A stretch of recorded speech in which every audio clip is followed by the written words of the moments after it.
The only thing at all new in there is some information about Oswald in Mexico City a couple weeks before the assassination. And it's relatively trivial information. Most of the documents have been around before. It's just that redactions have been taken out of them. And people have already sorted through it and said it's much ado about not much. So why have these been released this long after JFK's assassination? Well, a lot of it is, call it bureaucratic inertia, and the natural tendency of the CIA to claim national security about anything. And you're dealing with the CIA and with the FBI, and they don't particularly like turning over their files, and it's just been drawn out for 60 years. What about the 5% of documents that haven't been released? Again, we don't know if they're coming or not. It was kind of a ambiguous statement from the White House.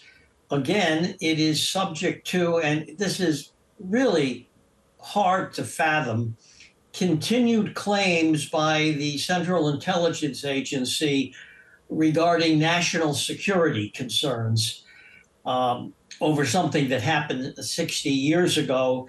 Their claim is they don't want to release anything that would compromise their methodology of intelligence or their intelligence sources. Though in all honesty, intelligence sources from 1963 are probably not supplying a lot of information anymore. Fascinating to learn that. Meanwhile, Harry, if we look back at the year, the US Democrats are wrapping up this year in a better position than they expected off the back of a successful midterm result. That's right. It's better than they expected, but they still lost control of the House of Representatives, which means no legislation for the next 2 years without Republican consensus. They've kept the Senate, which is very important because the Senate gives the president the ability to appoint judges and senior public servants. That's a Senate role. But anything involving raising money and taxation has to initiate in the House of Representatives, not in the Senate. So President Biden is going to have to be persuading the Republican leadership with anything to do with public finance. What are some of the major roadblocks you envision for next year when it comes to passing legislation? It is going to depend a lot on how acrimonious the partisanship is. Only controlling one house of the American legislature doesn't get you very far, because you need both to do anything, really. When do you think we'll start to see campaigning really ramp up for the presidential election? Are the parties already turning their focus to 2024? Oh, that's already happened. That's already underway, at least on the Republican side. On the Democratic side, there's an incumbent, President Biden, and historically, if a sitting president wants to run again, it is almost impossible to change that. And we've had two experiences with that of very popular challengers.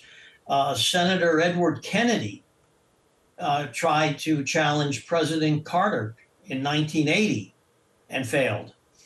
And Ronald Reagan tried to challenge President Ford in 1976 and failed. And those were two pretty heavyweight politicians, and they couldn't do it. So it's really up to Joe Biden. Do you think he'll be running for president again, and who might he come up against? I think it's a better than even chance that he's going to run again because the Democrats did pretty well this year. He didn't lead them into a disaster. He did much better than most incumbents would do. On the Republican side, boy, it's real hard to say. There's one person I think who can cause a lot of disruption, but I don't think has a realistic chance of being nominated, and that's the former president, Donald Trump. But as to who it will be, it's still early for that. And just looking back on the year, it seems to be a theme for tonight as we draw to the close of 2022. What do you think were some of Joe Biden's wins and losses this year? What's your assessment of his performance? Well, I think he was quite effective in dealing with the situation in the Ukraine.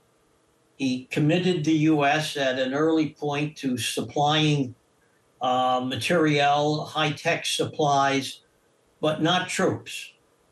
He was very careful. He's been in leadership roles for many, many years, and he understands that we don't want another World War I of stumbling into a world war without knowing what we're doing. So he's been quite careful.